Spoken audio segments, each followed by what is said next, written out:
제자들이 감람원이라 하는 산으로부터 예루살렘에 돌아오니 이 산은 예루살렘에서 가까워 안식일에 가기 알맞은 길이라. 들어가 그들이 유하는 다락방으로 올라가니 베드로, 요한, 야고보, 안드레, 빌립, 도마와 바돌로메, 마테와 및 알페오의 아들 야고보와 셀로틴 시몬, 야고보의 아들 유다가 다 거기 있어 이 여자들과 예루살렘의 어머니 마리아와 더불어 마음을 같이하여 오로지 기도에 힘쓰더라. 모인 무리의 수가 약 120명이나 되더라. 그때 베드로가 그 형제들 가운데 일어서서 이르되, 형제들아, 성령이 다윗의 입을 통하여 예수 잡는 자들의 길잡이가 된 유다를 가리켜 미리 말씀하신 성경이 응하였으니 마땅하도다. 이 사람은 본래 우리 수 가운데에 참여하여 이 직무의 한 부분을 맡았던 자라. 이 사람이 불의의 삭스로 밭을 사고 후에 몸이 곤두박질하여 배가 터져 창자가 다 흘러나온지라. 이 일이 예루살렘에 사는 모든 사람에게 알리어져 그들의 말로는 그 밭을 아겔다마라 하니 이는 피밭이라는 뜻이라. 배게 하시며 거기 거하는 자가 없게 하소서 하였고 또 타인이 취하게 하소서 하였도다. 이러함으로 요한의 세례로부터 우리 가운데에서 올라오져 가신 날까지 주 예수께서 우리 가운데에 출입하실 때에 항상 우리와 함께 다니던 사람 중에 하나를 세워 우리와 더불어 예수께서 부활하심을 증언할 사람이 되게 하여야 하리라 하거늘 그들이 두 사람을 내세우니 하나는 바사바라고도 하고 별명은 유수도라고도 하는 요셉이요 하나는 마띠아라. 그들이 기도하여 이르되 무사람의 마음을 아시는 주여 이 두 사람 중에 누가 주님께 택하신 바 되어 봉사와 및 사도의 직무를 대신할 자인지를 보이시옵소서. 유다는 이 직무를 버리고 제 곳으로 갔나이다 하고 제비 뽑아 마띠아를 얻으니 그가 11사도의 수에 들어가니라. 아멘. 우리는 어제 하나님께서 약속하신 것을 기다리라 이렇게 제자들에게 예수님의 마지막 말씀으로 권면하시는 내용을 보았습니다. 약속을 기다리는 자세는 어떤 것입니까? 그것은 약속하신 하나님의 그 뜻을 받을 준비와 그리고 그 약속을 통해서 이루어 가실 하나님의 일을 기대하는 그러한 과정 중에 있어야 할 것입니다. 제자들이 오늘 말씀 보면 감람원이라 하는 산으로부터 돌아왔다 했습니다. 이 말은 이제 생략되어 있으나 예수님께서 승천하신 일을 말합니다. 고린도전서 15장에 보면 예수님의 승천 기사가 비교적 자세하게 나와 있는데 사도행전에서는 예수님의 승천의 사건을 앞서 말씀하신 11절 말씀을 상징적으로 묘사하고 그것을 간략하게 지나가고 있습니다. 11절 말씀을 다시 한번 보면 이르되 갈릴리 사람들아 어찌하여 서서 하늘을 쳐다보느냐 너희 가운데에서 하늘로 올려지신 이 예수는 하늘로 가심을 본 그대로 오시리라 하였느니라. 예수님께서 하늘에 오르시면서 그 승천하신 모습과 함께 다시 오실 또한 약속을 이제 주시는 의미가 이제 내포되어 있습니다. 이제 제자들에게는 두 가지 약속이 주어졌습니다. 예수님께서 승천하시면서 다시 오시겠다 하신 그 약속, 그리고 그때는 심판이요 결산의 날이 될 것이라는 그 약속, 그리고 그 전에 맡기신 사명을 감당할 수 있는 권능을 허락하시기 위하여 부어주실 성령이 임하실 약속, 이 약속이 바로 제자들에게 주어진 약속입니다. 그러니 이제는 그 약속을 기다리며 이제 그들이 모여서 기도해야 할 시간이 되었던 것입니다. 그래서 그들은 이제 마가의 다락방이다 이렇게 별칭으로 붙이는 장소에서 모여서 이제 함께 열심을 다해서 기도하는 이야기가 나오고 그리고 1장과 2장에 걸쳐서 성령 강림 사건이 자세하게 이제 묘사가 되는 겁니다. 13절을 보면 들어가 그들이 유하는 다락방으로 올라갔다 하고서는 이제 11 제자의 이름이 나옵니다. 열한 제자의 이름이 여기에 이제 소개가 되면서 혹시 여러분들 제자들의 명단을 이렇게 흥얼흥얼 노래로라든가 이렇게 기억을 하실 텐데 평소에 알고 계셨던 명단과 13절에 나오는 명단은 이제 조금 차이가 있습니다.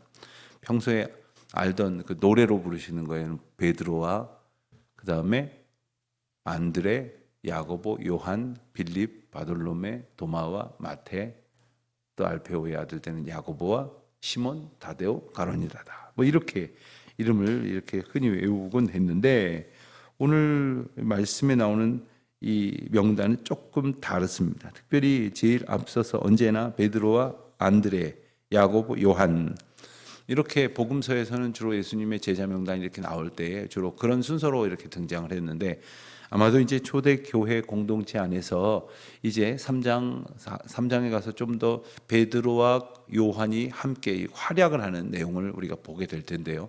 성전 비문 앞에 앉아있던 안진뱅이도 일으키고 하는 그런 여러 가지 일들의 그 주인공으로 등장하는 사람은 이 베드로와 요한입니다.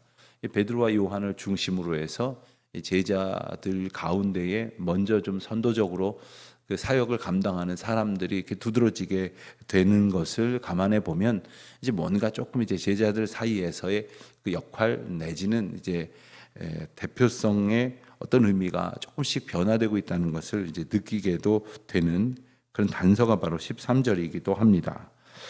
제자들이 다 모여 있다고 했고 또 14절에 보면 여자들과 또 예수의 어머니 마리아와 예수의 아우들과 더불어 마음을 같이 오로지 기도에 힘쓰더라. 모인 무리의 수가 약 120명이나 되더라. 15절 상반절까지의 말씀에서 이제 성령 강림 사건이 일어나는 곳에 모여 있는 사람들이 어떤 사람들인지를 이렇게 일러줍니다. 여러분 이건 대단히 중요한 사실입니다. 흔히 어떤 일을 하는 데 있어서 그 자리에 목격자로 참여자로 함께 있다고 하는 것과 그 시간에 뭐 여러 가지 사정으로 함께 있지는 못했다 하더라도 그 이야기를 듣고 마음으로 동참한 사람들 혹은 나중에 건너 들으면서도 그 일이 있었는지 하는 사람들 다 차이가 있는 겁니다. 제가 어느 교회에 건축한 이야기를 자세하게 기록한 책을 한 권 이제 교회들을 탐방하는 과정에서 선물을 받았는데 그 교회는 일주일에 한 번씩 이제 기도회를 했다고 해요. 그런데 그 기도회를 3년 동안을 했는데 그 3년 동안 기도회에 나온 분들의 명단을 다 그 책에다 적어놨어요. 그러니까 그 책에 그 이름이 3년 내내 등장하는 분들도 있고 한 번도 안 나온 분들도 있을 텐데 저는 개인적으로 인간적인 생각에 여기 이름이 한 번도 안 나온 분들은 좀 마음이 좀 민망하겠다 이런 생각을 들기도 해서 여쭤보니까 민망해야죠. 목사님 하고 저를 그 교회 건축을 소개하기 위해서 저를 만나 주신 그 건축위원장 장로님이 그러시는 거예요. 민망해야죠. 하나님께서 베푸시는 은혜의 자리에 함께 있는 것이 우리가 누릴 영광이고 또 우리에게 주시는 은총인데 언제나 하나님께서 인도하시는 그 자리에 있지 아니하면 되겠습니까? 하시는데 저도 여러 가지 도전을 많이 받았어요. 여러분 우리가 되는 대로 하겠다. 그것은 그 하나님의 부르심과 인도하심의 그 역사와 사건이 언제나 우리의 우선순위 가운데 되는 대로 밖에 되지 않는 겁니다. 하나님께서 부르시고 약속하신 성령을 기다리기 위해서 이들은 몇 날이 될지 모르는 시간을 언제까지 일는지 알 수 없는 그 시간을 오직 약속 하나를 보고 마가의 다락방에 모여서 기도하기를 시작을 했습니다. 성령을 하나님께서 주신다고 하셨으니까 모여서 기도하기로 한 그들이 모여서 기도할 때에 그들 가운데 그 모두에게 하나님의 놀라운 성령이 임하여졌다는 것이죠. 자, 그렇게 모였을 때 15절 하반절에 보니까 베드로가 그 형제들 가운데 일어서서 이야기를 하기 시작을 합니다. 초대교회 공동체에 새로운 국면이 시작되었습니다. 초대교회 공동체는 사실 예수님의 그 부활 후에 승천하시기 전 그 예수님께서 제자들에게 하나님 나라를 가르치시는 때로부터 시작이 되었다. 이렇게 볼 수 있겠습니다마는 이제 예수님께서 승천하신 후에 사명을 붙들고 모여서 하나님께서 주신 약속을 믿고 기다리면서 모두가 다 하나님께로 마음을 집중한 바로 이때에 그들의 공동체가 시작이 되었다고 또한 말할 수 있는 거죠. 그 시간 가장 먼저 그들이 이제 행한 일은 바로 가룟 유다의 빈자리를 채우는 일이었습니다. 가룟 유다 이야기는 초대교회에서 마치 금기와도 같았습니다. 예컨대 어느 가정이나 어느 크고 작은 공동체나 뭔가 좀 이렇게 이야기를 꺼내서 그 일이 힘든 일들도 있을 것입니다. 그러나 우리 인생은 우리 자신이 우리의 모든 문제들을 해결할 수 있게 하지 아니하신 하나님의 은혜와 모든 것을 하나님께서 회복시키시고 고치시고 또한 하나님의 은혜로 메워주시고 새롭게 하시는 은총을 약속받은 그러한 은혜 아래에 있습니다. 이스라엘 백성들 사이에 있어서 예수님의 제자가 이런 참남한 일을 저지르고 결국 자진하여 자기 목숨을 스스로 던졌다. 이 이야기가 얼마나 비참한 이야기가 되겠습니까? 그러나 그들은 이 사건 앞에서 하나님께서 이 일들을 오히려 새롭게 하시고 메워 가실 것이라는 사실을 그들은 보았고 그리고 그 자리를 채우려고 이제 방법을 찾습니다. 그리고는 이제 16절, 17절 말씀에서 유다가 빈 자리가 된 것에 그의 자리를 찾을 사람을 이제 살펴보기 시작을 하면서 그의 조건으로 어떤 기준을 정해야겠다고 생각을 하면서 이제 21절, 22절 말씀을 기준으로 하여 새로운 제자를 찾게 되었던 것입니다. 21절, 22절입니다. 이러함으로 요한의 세례로부터 우리 가운데 올려져 가는 날까지 주 예수께서 우리 가운데에 출입하실 때에 항상 우리와 함께 다니던 사람 중에 하나를 세워 우리와 더불어 예수께서 부활하심을 증언할 사람이 되게 하여야 하리라.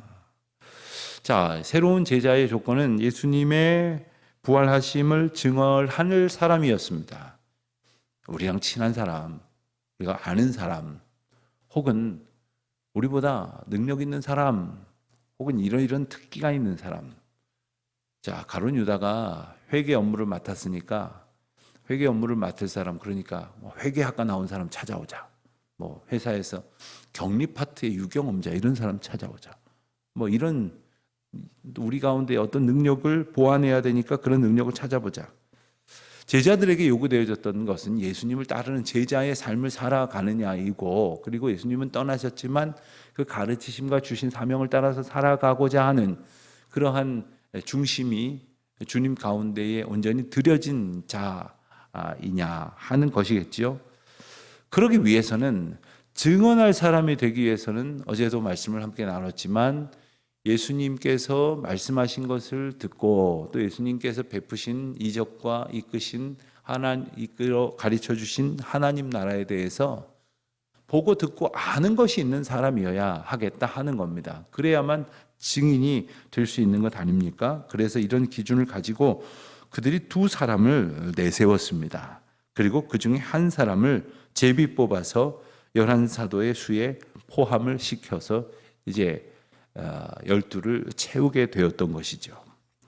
그들이 이제 사람을 세우는 장면을 보면 그들의 의견, 마치 이제 그들이 이제 기준을 정하고, 물론 그것도 기도하는 가운데 정했겠지만 그들이 개입하는 과정이 있습니다. 그러나 그것이 다가 아니고 하나님께서 개입하시는 과정을 그들은 구했습니다. 기도하는 과정 가운데에 조건을 정하고 후보를 정하고 그리고 그 중에 둘을 세운 다음에는 그리고는 하나님 앞에 결정권을 의뢰하는 겁니다. 교회 안에서 많은 결정을 합니다만은 이것이 결코 사람들의 결정이 되지 않도록 끊임없이 애를 써야 합니다. 그러기 위해서는 기도해야 합니다. 예컨대 그러하지 못한 것으로 이해가 될 수 있는 면은 뭐냐 하면, 많은 교회가 직분자 선거를 예를 들면 직분자 선거를 하고 나면 많은 교회가 홍역을 알아요. 직분자 선거를 하고 나서 떠나버리는 분들도 있고, 그리고 마음이 상해서 내던 열심을 내지 못하는 분들도 있습니다.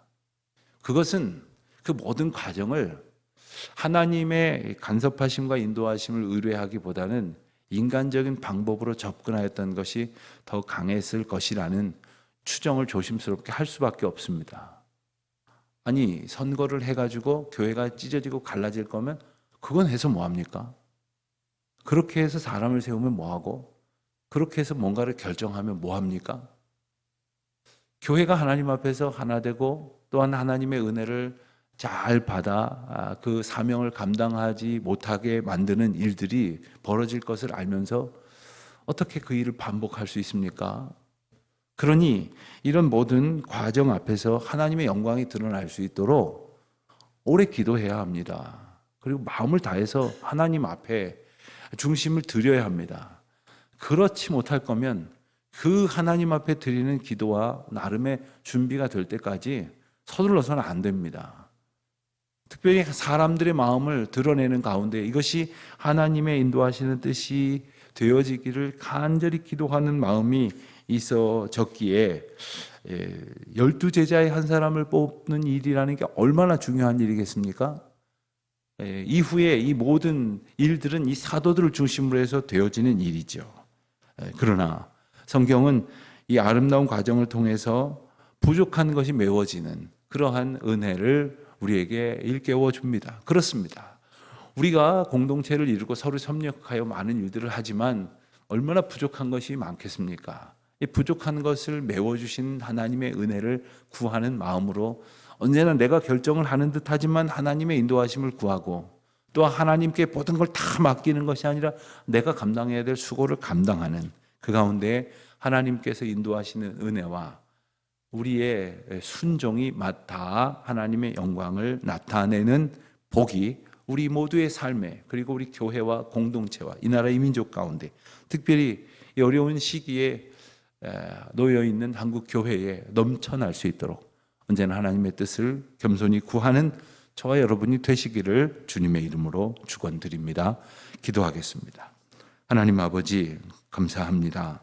저희에게 부족함을 보게 하시고 그 부족함을 포기하게 하지 아니하시고 하나님의 은혜 가운데에 메워주시는 은총을 말씀을 통하여 보게 하시고 또 소망하게 하시오니 언제나 저희들의 연약함과 부족함을 주님 앞에 내려놓고 겸손히 그 뜻을 인도하심 가운데 구하는 저희들 되게 하여 주시옵소서. 예수님의 이름으로 기도드립니다. 아멘.